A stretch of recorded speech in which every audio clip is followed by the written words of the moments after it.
Disyembre 11, 6A. Nasusunog ang 3 oil factory sa Rusya. Isang plataporma ng langis sa dagat Caspian nagliliyab.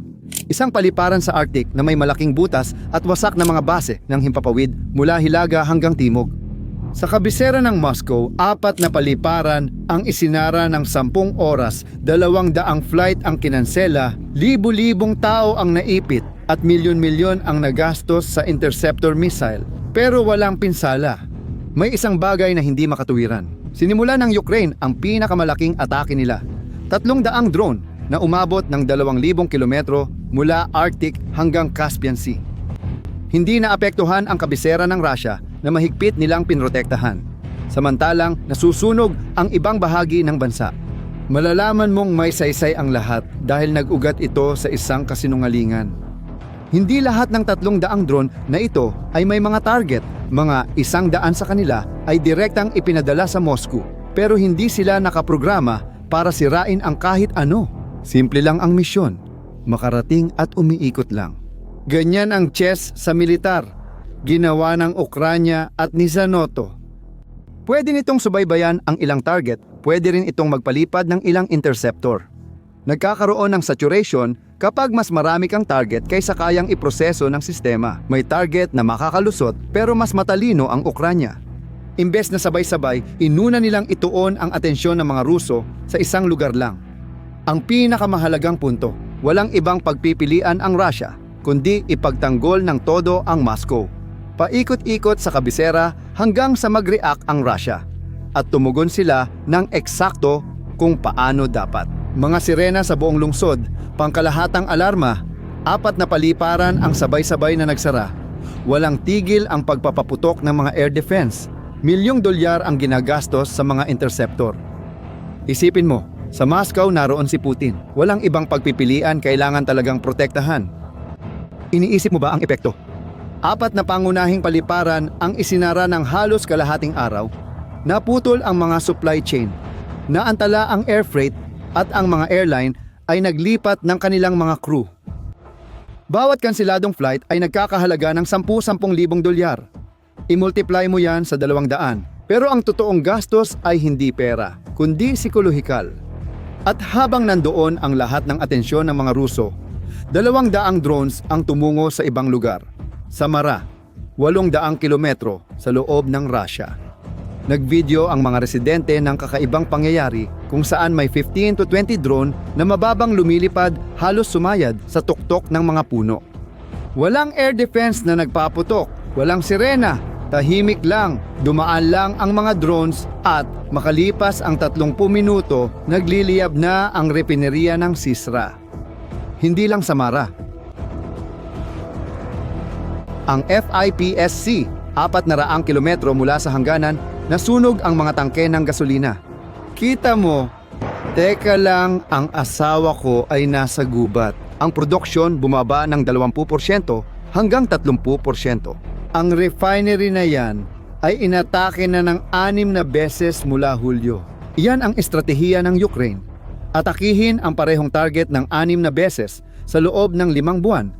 Bawat atake ay nagdadagdag ng pinsala sa nauna. Hindi kailanman lubos na nakakabawi ang refinery. Mas nagiging mahal, mas komplikado, at mas matagal ang mga pagkukumpuni. Parang paulit-ulit mong binubuksan ang sugat na pilit naghihilom hanggang sa dumating ang punto na hindi na talaga ito maghilom. Para magkaroon ka ng ideya, ang FIPSC ay may kakayahang gumawa ng 1,000,000 tonelada kada taon. Pero dahil sa sunod-sunod na pag-atake, hindi man lang ito umaabot sa kalahati ng kapasidad. Nasunog ang Saratov, sumabog ang Volgograd, lahat nangyari sa iisang gabi, habang abala ang Moscow sa pakikipaglaban sa mga walang lamang drone. Pero may isang bagay na hindi inaasahan ng kahit sino, isang bagay na nagbago ng lahat.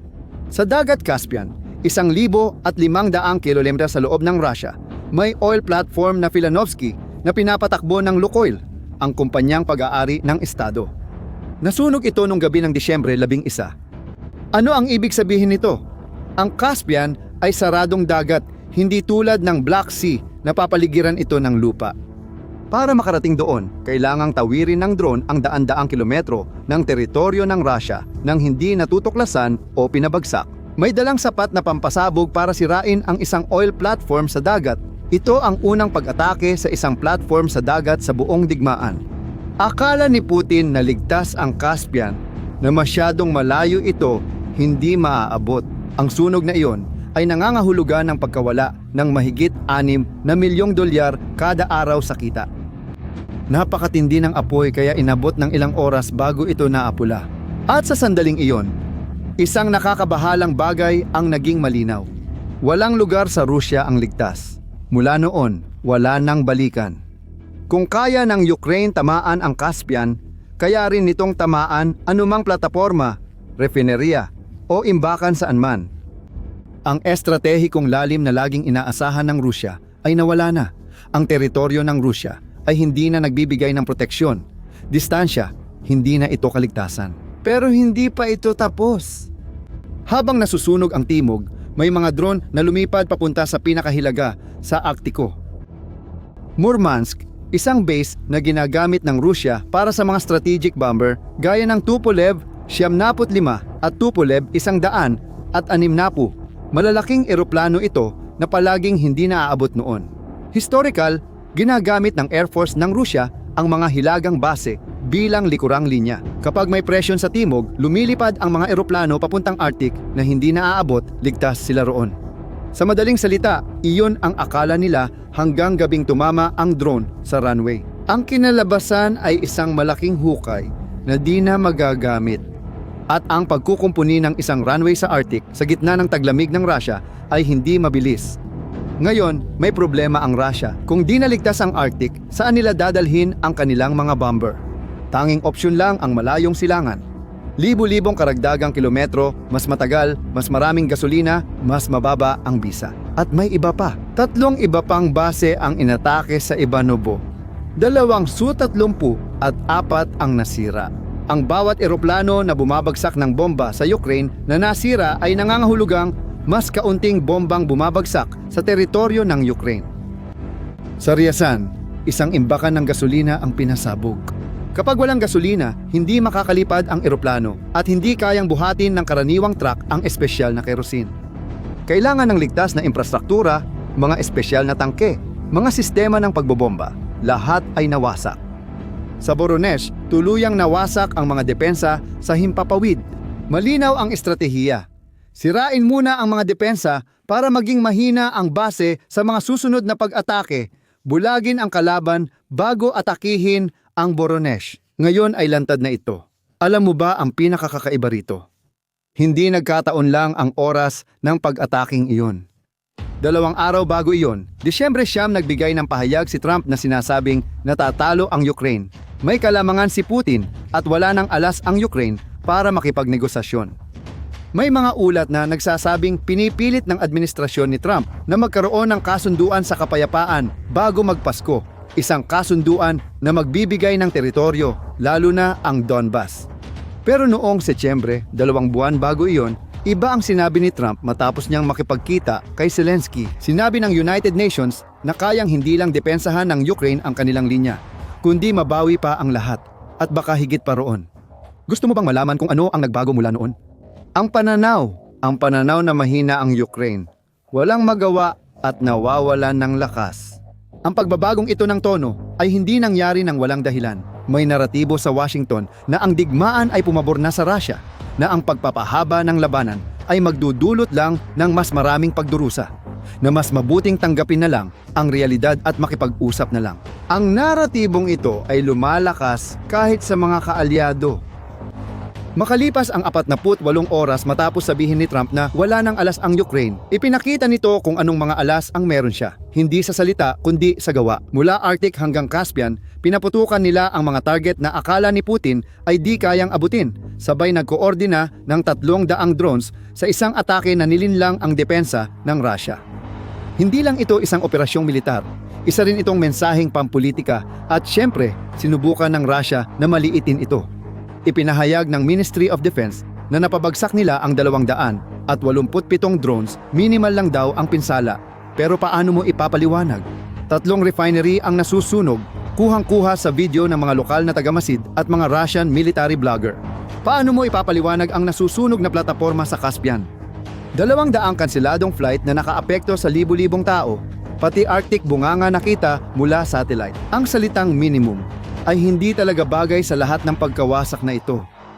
At kapag sinabi ng gobyerno na kontrolado ang lahat at minimal lang ang pinsala, nakikita ng mga mamamayan ang mga interceptor na nagpapaputok sa langit ng Moscow, na stranded sa paliparan at nanonood ng video ng nasusunog na refinery. Sa social media, bumagsak na ang kredibilidad. Sa totoo lang, ito ay psychological warfare. Hindi kailangang kumbinsihin ng Ukraine ang gobyernong Ruso, kundi magdulot ng pagdududa sa mga tao kung totoo ang sinasabi ng kanilang mga lider. Habang sinasabi ng ministeryo na maliit lang, pero kitang-kita ang apoy, lalong lumalaki ang pagdududa ng mga tao. Kahit nagsasabi ng totoo ang Rusya, kahanga-hanga pa rin ang atake. Kung 287 sa 300 drone ang napabagsak ng Rusya, 13 na lang ang natira. At yung 13 drone na yon ang nagsunog ng 3 refinery, isang oil platform sa dagat, sinira ang isang runway sa Arctic, nakasira ng mga eroplano at nagpaputok ng mga imbakan ng gasolina. Isipin mo, 13 drone lang ang may gawa niyan. O baka naman nagsisinungaling ang Rusya, o baka ang Rusya. Marami ba talagang nakalusot? Ang malinaw dito ay gumana ng perpekto ang estratehiya at ipinakita ng operasyong ito ang isa pang bagay, ang kakayahan ng industriya ng Ukranya. Itong 300 drone ay dito mismo sa bansa ginawa, hindi galing sa labas. Ang Leoty, halimbawa, ay may abot na 2,000 kilometro at may dalang 350 kilo ng pampasabog. Ang halaga nito ay $200,000 bawat isa, samantalang ang Russian Interceptor missile ay milyon-milyong dolyar. Hindi patas ang matematika. Gumagastos ang Ukraine ng daan-daang libo para pilitin ang Russia na gumastos ng milyon-milyon. Pero may mas mahalaga pang detalye. Pinag-uusapan ko yung estratehiya ng paulit-ulit na pag-atake sa mga refinery na nabanggit ko kanina, kasi dati ang Ukraine, umaatake, naghihintay, umaatake ulit, nabibigyan ng oras para ayusin. Pero ngayon, nagbago na. Paulit-ulit na inaatake ang parehong mga target. Ang Afipsk refinery ay tinamaan ng 6 na beses mula Hulyo at ang Sisran naman ay 3 beses mula Agosto. Bawat atake ay nagpapalala ng pinsala, kaya mas mahal, komplikado at matagal ang pagkukumpuni. Ang mga refinery ay hindi na gumagana ng mas matagal na panahon at dahil dito, bumaba ang kakayahan ng Russia na mag-refine ng langis sa 5 milyong bariles kada araw. Ibig sabihin, mas kaunting gasolina, diesel, produkto na pwedeng ibenta at pera para punduhan ang digmaan.